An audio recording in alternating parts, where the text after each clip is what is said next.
Hi everyone. இன்னைக்கு independent டே. அனைவருக்கும் சுதந்திர தின நல்வாழ்த்துக்கள். இந்த சுதந்திர தினத்தை நம்ம சந்தோஷமாக கொண்டாடுறோம். ஆனால் மனசில் ஒரு பக்கம் கவலை இருந்துக்கிட்டே தாங்க இருக்குது. என்னன்னு கேட்குறீங்களா? ஆமாங்க, அந்த காலத்தில் இந்த சுதந்திரத்துக்காக எத்தனை உயிர்கள் போயிருக்கும், எத்தனை மனுஷங்க தன்னுடைய அன்றாட வாழ்க்கையை வாழ முடியாமல் கஷ்டங்களை தினந்தோறும் அனுபவிச்சுட்டு இருந்திருப்பாங்க. இதுக்காக எத்தனை பேர் எத்தனை போராட்டங்கள் செய்திருப்பாங்க.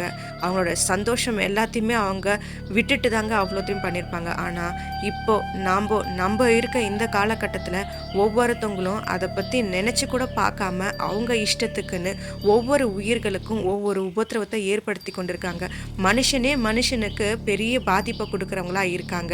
அவங்கெல்லாம் ஒரு நிமிஷம் அப்போ இருந்த போராளிகள் எவ்வளோ கஷ்டப்பட்டு இந்த சுதந்திரத்தை வாங்கி கொடுத்துருக்காங்கன்னு நினச்சாங்கன்னா இந்த மாதிரியான தொந்தரவுகளையும் உபத்திரவங்களையும் மனுஷனுக்கு கொடுக்க மாட்டான். அது மட்டும் இல்லாமல் எல்லை ஓரங்களில் இருக்கிற இராணுவ வீரர்கள் போராடும் போராட்டம் சுயநலமே இல்லாத போராட்டம். அதையும் நினைச்சு பார்க்கணுங்க. இதை ஒரு நிமிஷம் நினைச்சு பார்த்தாவே போதும், நம்ம நாட்டில் நடக்கிற எல்லா தவறுகளுமே கம்மியாயிடுங்க. ஆல்ரெடி நேச்சுரல் டிசாஸ்டர் நடந்துட்டு இருக்கு, ஒரு பக்கம் போர்கள் போயிட்டு இருக்கு.